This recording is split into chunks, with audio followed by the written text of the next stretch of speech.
बोलिए प्रेम से गणपति महाराज की जय। अथ श्री गणेश पुराण। वक्रतुंड महाकाय सूर्यकोटि समप्रभ निर्विघ्नं कुरु मे देव सर्वकार्येषु सर्वदा। प्यारे धर्म प्रेमी सज्जनों, धर्मशिला माताओं एवं भक्तिमती बहनों, सभी को प्रणाम। आप लोगों ने गणेश पुराण की गाथा को सुना और बहुत सराहा भी, किंतु कुछ लोगों ने उसे अर्थ टीका समझा कर कहने के आग्रह किए हैं। वैसे मुझ जैसे अज्ञानी के लिए यह बहुत कठिन कार्य है, क्योंकि गणेश पुराण गाथा है, पद्य में है। इसका अर्थ या टीका करना मेरे वश की बात नहीं है। फिर भी गुरु महाराज की कृपा से, गणेश भगवान की कृपा से कुछ कहने की कोशिश करूँगा। इसमें बहुत त्रुटियां भी होगी, कृपया आप ज्ञानी जन उसे सुधार करेंगे तथा जो भी गलतियां हो उसके लिए मुझे क्षमा करेंगे। आइए अब कथा को चित्त लगाकर पूरा सुने। एक रदन गज वदन के पग बंदाओं कर जोरी, कृपा करहु शिवनंदन बुद्धि बढ़े जहि मोरी। व्यास आदि नरपुंगव नारद आदि मुनीश, दिनकर ब्रह्मा शेष गुरु सब कहनाओ शीश। श्री कृष्ण युधिष्ठिर संवाद। श्री गणपति महाराज की जय। राजा युधिष्ठिर कहते हैं कि हे स्वामी मदन गोपाल, मेरी विनती सुनिए। आप सदा संतों की पालन करता हैं, आप अंतर्यामी हैं, कृपा के सागर हैं। हे स्वामी, मैं विपत्ति से व्याकुल हो रहा हूँ। राजा दुर्योधन छल करके मेरे समस्त राज्य को जीत लिया है, मुझे वनवास दे दिया है। मैं जंगल में दुसह दुख पाकर भटक रहा हूँ।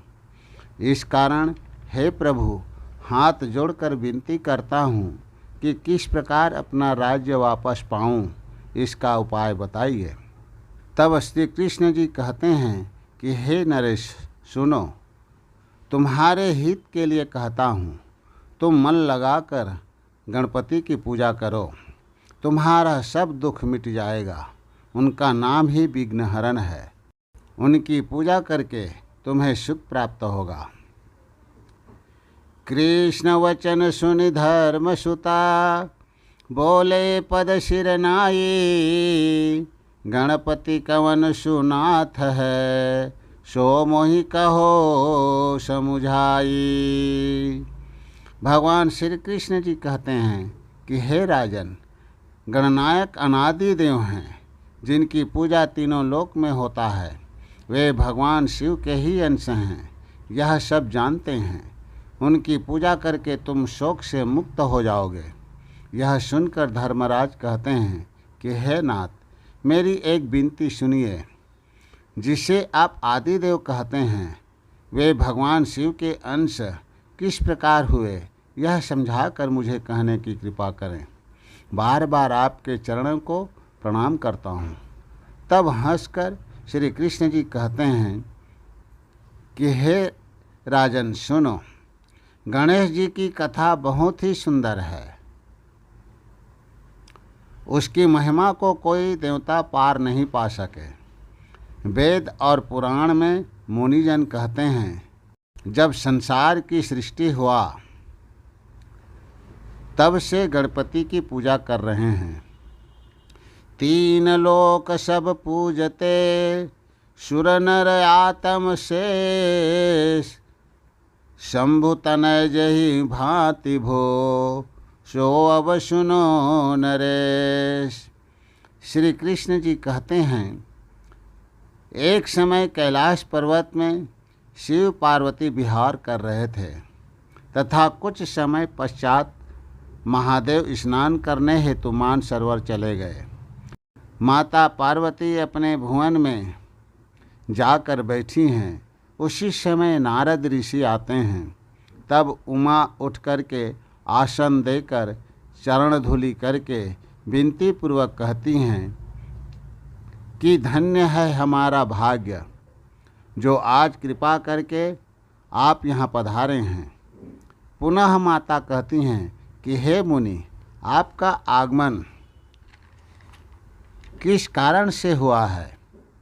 तब नारद विचार कर कहते हैं, बहुदिन बीते ब्रह्मपुर मन मह भय उदास, शिव दर्शन के कारण चली आयो कैलाश।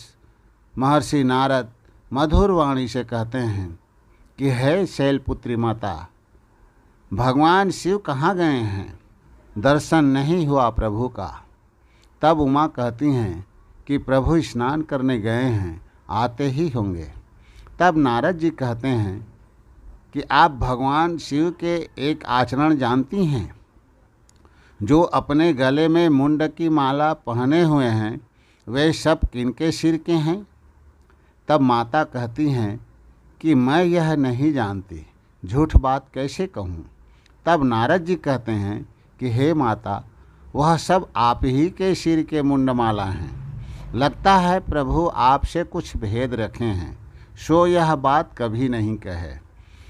जब भगवान शिव जी स्नान करके आवेंगे तो सब जरूर पूछिएगा। अस कही नारद नाई सिर, चले भवन हर साई, मुनिवर के रे वचन सुनी, बैठी उमा बिल खाई। उसी समय भगवान शंकर स्नान करके आते हैं। तब देखते हैं कि माता दुख के घेरे में उदास बैठी हैं। तब शंकर मधुर वचन से बोले कि क्या कारण है भवानी, आप उदास बैठी हैं तथा बड़ा दुख भी लगती हैं। तब उमा प्रणाम कर कहती हैं, मेरे मन में एक संशय है, उसका निवारण करें। आपके गले में जो मुंड की माला है, वे सब किसके सिर के हैं, कृपा करके मुझे बताएं। तब शिव जी मुस्कुराते हुए कहते हैं कि कौन तुम्हारी बुद्धि को भ्रम में डाल दिया है। मेरे हृदय में जो मुंड की माला है, उसकी कथा सुनो। जब जब तुम्हारा जन्म हुआ, तब तब राम कृपा से तुमसे ही मेरा ब्याह हुआ। समय पाकर जब जब तुम शरीर का त्याग किया, तब तब तुम्हारा सिर का माला बनाकर पहना। जितने जन्म तुम्हारी भे, देह तजे कर भोग, तब तब सिर के माल किया, प्रिया तुम्हारे सोग। शंकर के वचन सुनकर माता भावपूर्वक कहती हैं, हे नाथ, मेरे मन की शंका का समाधान कीजिए। हे प्रभु, आपका अवतार एक ही है, परंतु किस विकार के कारण मेरा जन्म अनेक हुआ है, कृपया मुझे सब समझाएं।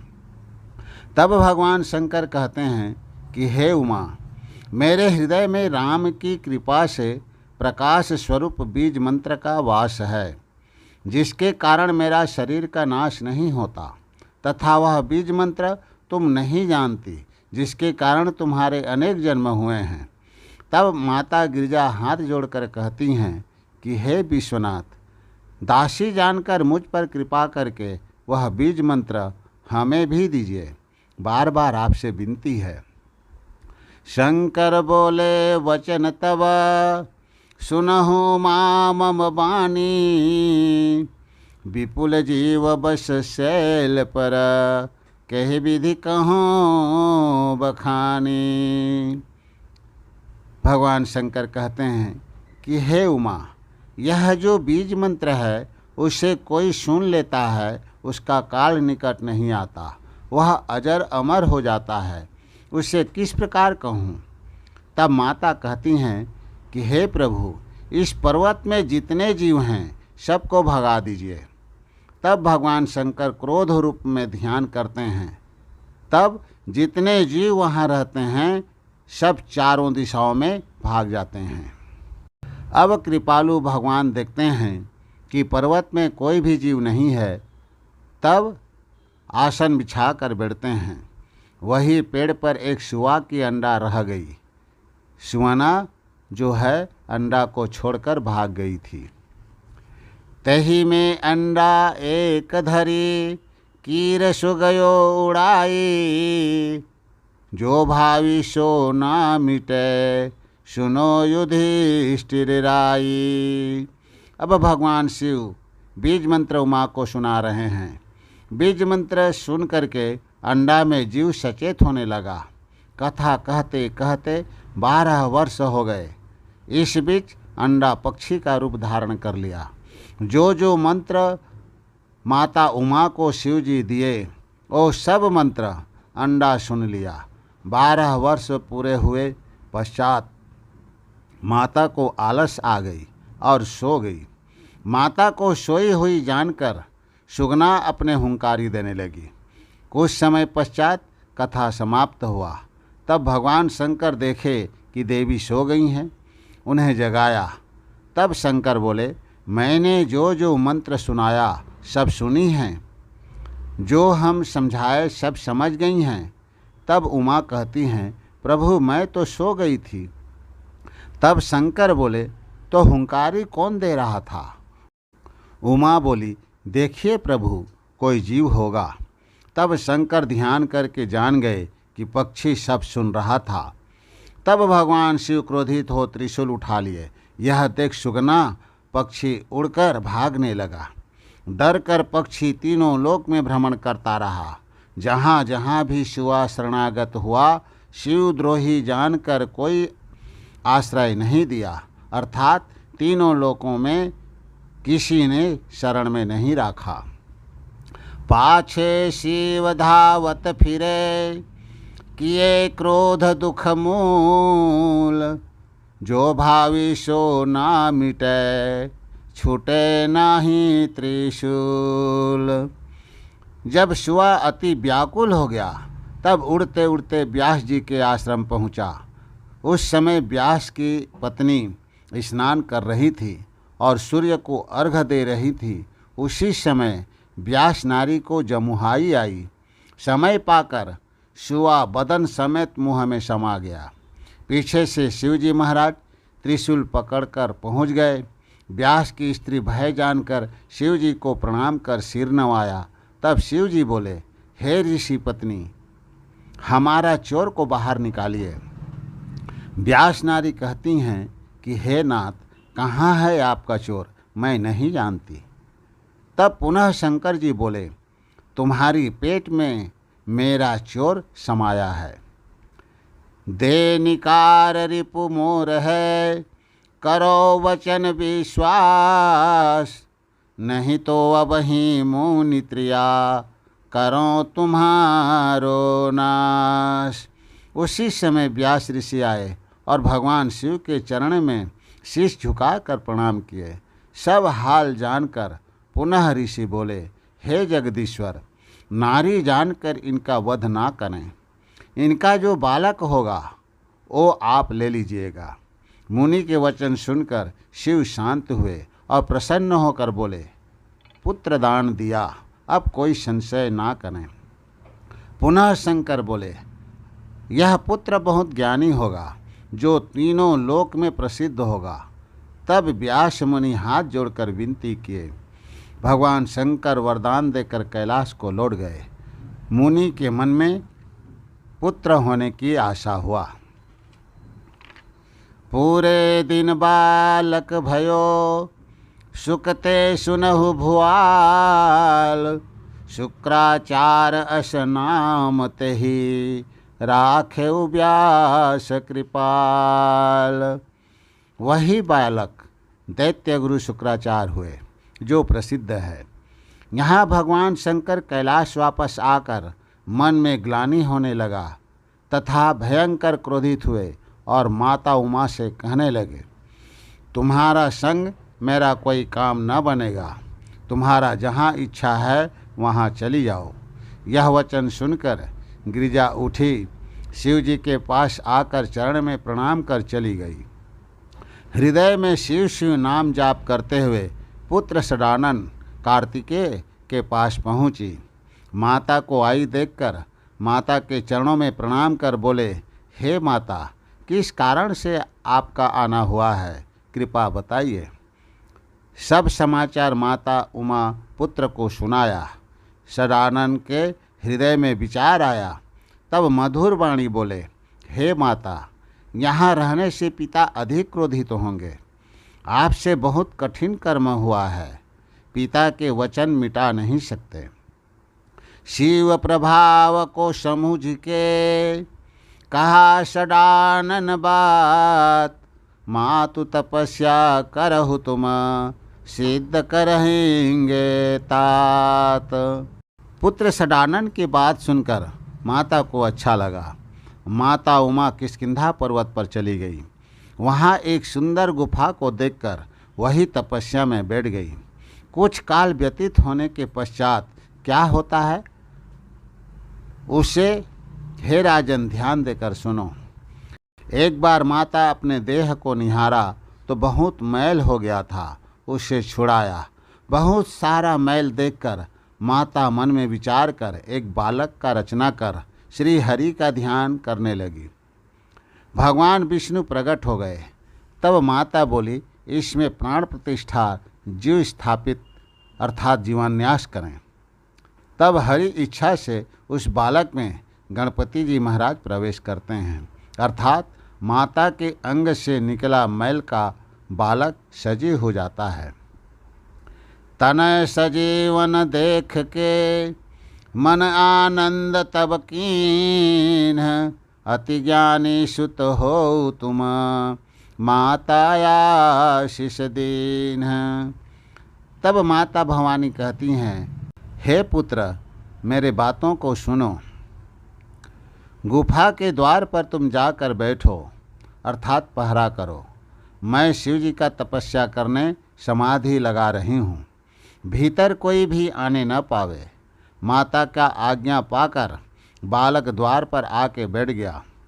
माता पार्वती शिव जी का तपस्या करने लगी। तपस्या करते कुछ काल व्यतीत हुआ, तब शिव जी की आसन डगमगाने लगा। जब आसन डोलने लगा तब शिव जी समाधि से जागे और मन में विचार करने लगे कि शैलपुत्री कहाँ गई, उनके बिना इस तन को कुछ अच्छा नहीं लगता है। गिरिजा खोजन कारणे शंभु गए तज धाम, वन मह गिरि खोजत फिरे मन न लहे विश्राम। भगवान शंकर पुत्र षडानन के घर जाते हैं। पुत्र कार्तिकेय पिता को देखकर दंडवत प्रणाम करते हैं। शिव जी तब आशीर्वाद देते हुए कहते हैं, हे पुत्र, तुम्हारी माता भवानी को क्या देखे हो? तब कार्तिकेय बोले, हे तात, मैं झूठ बात कैसे कहूँ। माता यहाँ आई थी, परंतु आपके आज्ञा बिना कैसे मैं रखता। तब माता जंगल चली गई, लेकिन कौन सी जगह गई हैं मैं नहीं जानता। पुत्र के वचन सुनकर भगवान शंकर सारा जंगल पर्वत खोज रहे हैं, जबकि शिव जी सब जानते हैं, फिर भी हरि इच्छा से विधान या मर्यादा का पालन कर रहे हैं। खोजते खोजते कहीं नहीं मिले, तब शिव जी के मन में क्रोध उत्पन्न हुआ। डमरू पटक्यौ भूमि पर तीन लोक अकुलान, धेनु रूप होई धरणी तब विनय कीन्ह बहुआन। धरती माता गौ रूप धारण कर प्रकट हुई। भगवान शंकर से बहुत प्रकार के विनती कर कहती हैं कि हे प्रभु, मुझसे कौन सा भूल हुई है जो आप इतना क्रोध कर रहे हैं। तब शिव जी बोले, हे माता, शैलपुत्री कहाँ है, वह हमें बताइए। पुनः धरती माँ बोली, माँ भवानी किष्किंधा गिरी में तप कर रही हैं। यह वचन सुनकर भगवान शंकर समस्त जंगल खोजते हुए किष्किंधा पर्वत पर पहुँचे। वहाँ एक सुंदर गुफा देख वहाँ गए। गुफा द्वार में एक सुंदर बालक बैठे देख शिव जी सब समाचार पूछते हैं। तब बालक ने कहा, गुफा बीच हमारी माता शिव जी की तपस्या कर रहे हैं। यह सुनकर शिव जी गुफा में प्रवेश करते हैं। तब बालक क्रोधपूर्वक गुफा के बीच खड़े होकर बोले, गुफा द्वार धरि ठाढ़ बे, करगहि शक्ति ही जो ही, बिना मातु की आयसु, जान न दे हो तो ही। बिना माता की आज्ञा मैं आपको भीतर जाने नहीं दूंगा। यह सुनकर भगवान शंकर जबरन भीतर जाने लगे। यह देख बालक बहुत क्रोधित हुए और गरज कर बोले, सावधान, और शिव जी पर शक्तिबाण छोड़ दिए। भगवान शंकर देखकर एक क्षण के लिए घबरा गए। इतना शक्तिबाण कहाँ से आ रहा है? अपार शक्ति देखकर शिव जी सब बाण काट डाले।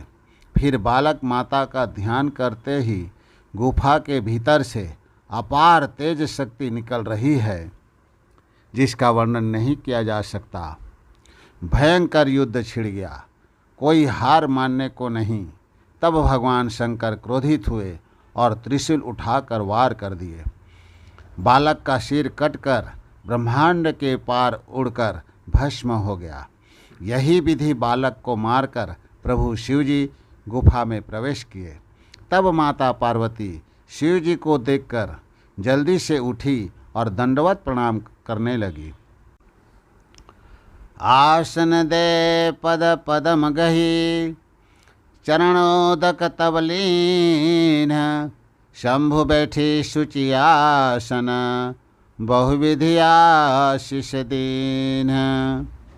तब माता पार्वती मधुर वाणी से बोली, हे प्रभु, मैं एक बालक को गुफा द्वार पर बैठाकर यहाँ तप कर रही थी, उससे आप किस प्रकार यहाँ आए? यह वचन सुनकर शिव जी बोले, वह बालक बहुत ढीठ था, हमसे भयंकर युद्ध करने लगा, उससे मारकर यहाँ आए हैं। यह सुनकर गिरिजा दौड़ती हुई गुफा से बाहर आई, पुत्र को देखकर मुरझा कर गिर पड़ी। तब शिव जी सचेत किए। पुनः उमा कहने लगी, हे नाथ, यह बालक हमारा पुत्र है, जिस प्रकार जिए वह उपाय कीजिए। तब शिव जी पूछे कि किस प्रकार से यह तुम्हारा पुत्र हुआ? शंभु वचन सुनि पार्वती, जोरि पाणि सिर नाई, जहि विधि उपजो बालक, सकल कही समुझाई। जिस प्रकार से बालक का जन्म हुआ था, सो सब माता कह सुनाई। तब भगवान शंकर मधुर वाणी बोले कि बिना शीश के यह कैसे जीवित होगा? क्रोध के मारे मैं प्रचंड त्रिशूल वार कर दिया। वह त्रिशूल शीश काटकर ब्रह्मांड के पार जाकर भस्म हो गया। तब उमा कहती हैं, हे प्रभु, आप तो अंतर्ज्ञानी हैं, आज का जन्म लिया हुआ कोई तो बालक होगा जो माता संग पीठ देकर सोया हुआ होगा। उसी बालक का शीश मंगवाइए। कृपा करके मेरे इस पुत्र को जीवन दान दीजिए। तब भगवान शंकर सब दूत सब शिवगण को बुलाए, सब समाचार को समझा कर बोले कि आज का जन्म लिया बालक जो माता से पीठ देकर सोया होगा, उसी का शीश लाना है। यह वचन सुनकर सब शिवगण चारों दिशाओं में खोजने चले गए। कुछ क्षण पश्चात वापस आए। कहे शंभु सम जोरि कर, सकल दूत सिर नाई, तही प्रकार का बालक, हेरि रहे नहीं पाई। सब शिवदूत वापस आकर कहते हैं, हे प्रभु, आज का जन्म लिया बालक जो जननी की पीठ देकर सोया हुआ हो कहीं नहीं मिला। उनमें से एक दूत विनती करते हुए कहता है कि हे प्रभु, मैंने एक हथनी को देखा है जो जन्म देकर पीठ करके सोया है। अगर आज्ञा हो तो वही माथ काट कर ले आऊं। शिव आज्ञा पाते ही तुरंत हाथी का बच्चा का सिर काट कर ले आए। उसी माथे को बालक के सिर में जोड़कर संजीवनी विद्या से जीवित कर दिए। तब बालक तुरंत खड़े होकर माता को प्रणाम किया। माता को अति सुख प्राप्त हुआ। भगवान शंकर हृदय से लगा लिए और आशीर्वाद दिए। तब माता बोली, हे नाथ सुनिए, जब हथनी जगेगी तो अपने पुत्र को देखकर बहुत दुख होगा, सो हे नाथ उन्हें भी प्राणदान दीजिए। तब शिव जी किरकिट का अर्थात केकड़ा का सिर मंगाकर हाथी का बच्चा को जीवन दान दिए। अब किरकिट अर्थात केकड़ा को आशीष दिए, तुम बिना शीश के ही जीवित रहोगे। किरकिट को आशीष दियो, जिए बिनहि सो शीश। तब गिरिजा प्रस्तुत किए, धन्य धन्य जगदीश। अब शिव पार्वती संग में दोनों बालक को लेकर बैकुंठ गए, जहाँ जगपालन विष्णु जी विराजमान हैं। वहाँ हरिपुर में देवों की समाज तथा राजाओं का दरबार लगा हुआ है। 33 कोटि देवता वहाँ हरि के रूप देखकर सबका मन मोह रहा है। वहाँ भगवान शिव सहित जाकर पद बंदन किए तथा उमा ने चरण प्रणाम कर चरणामृत लिया। उपस्थित सभी सुर नर मुनि उठकर शिव सहित सबका अभिनंदन किए। शिव के दोनों पुत्र प्रदक्षिणा कर प्रणाम किए। यह देखकर सभी प्रसन्न हुए। भगवान विष्णु आशीष देकर दोनों पुत्रों को पास बुलाए। हरि के हाथ में एक मोदक अर्थात लड्डू था, लेकिन बालक 2 थे। सो हरि हंसकर बोले, जो बालक तीनों लोकों में भ्रमण कर प्रथम आवेगा वही यह मोदक पाएगा। यह सुनकर सदानंद प्रणाम करके अपने वाहन मयूर में बैठकर तुरंत निकल पड़े। दूसर बालक मन में कुछ सोचते हुए भगवान विष्णु के ही प्रदक्षिणा कर प्रणाम किए। यह देखकर देवता जय जयकार करने लगे। देखा तब बुद्धिवंत गणा, देवन जय जय कीन। कर मोदक यति मोदसो, तहि बालक को दीन। उसी समय कार्तिकेय वापस आता है, हरि के चरण में प्रणाम निवेदित करता है। तब दिखता है कि मोदक का लड्डू उस बालक के हाथ है।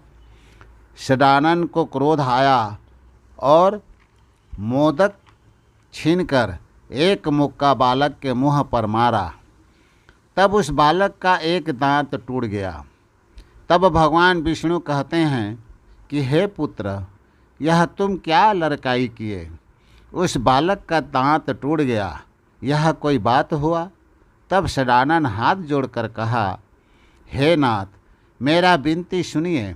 मैं तीनों लोग भ्रमण करके आया और जो यहाँ बैठा रहा सो मोदक पाया।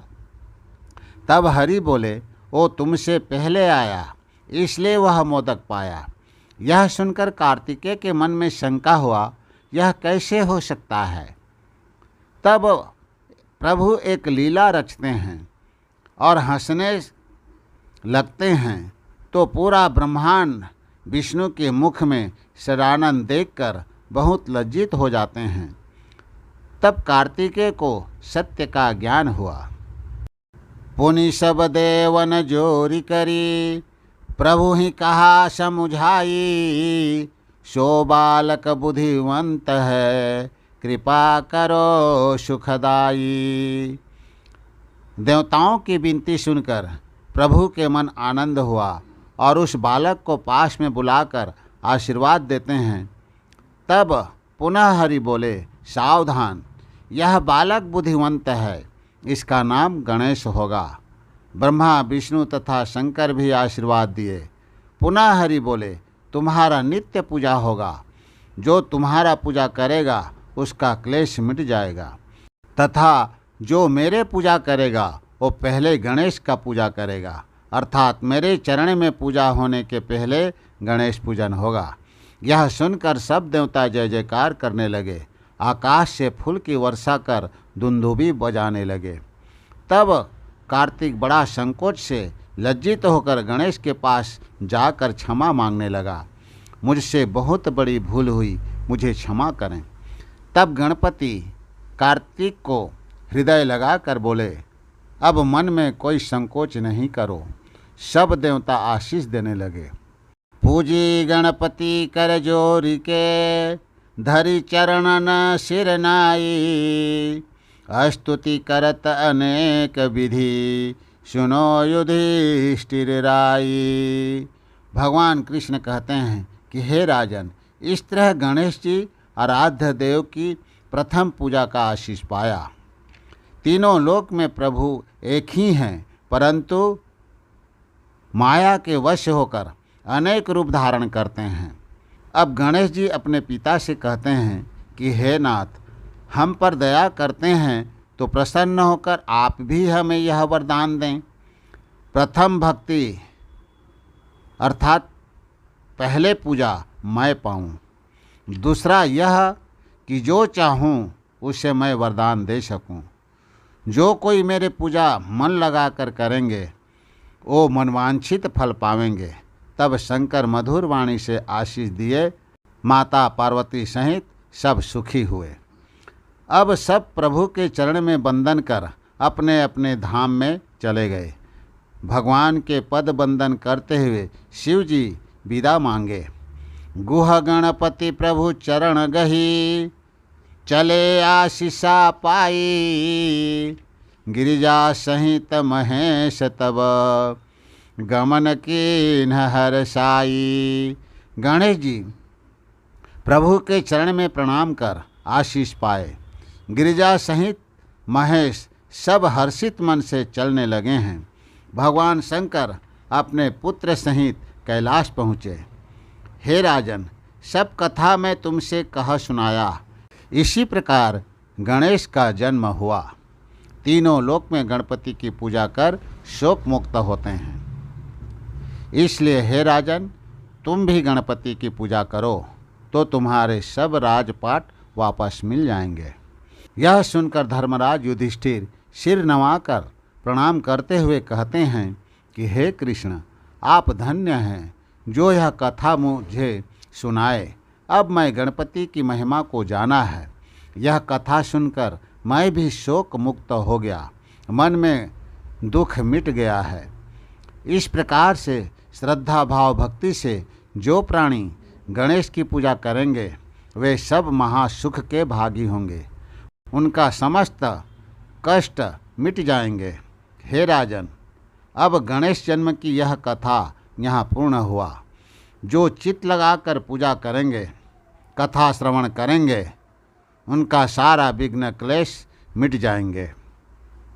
गणेश जन्म की कथा पूर्ण होत नरेश, जो पूजे गणपति चित लाय, कटे विघ्न कलेश। बोलिए प्रेम से गणपति महाराज की जय। इति श्री गणेश पुराण संपूर्णम।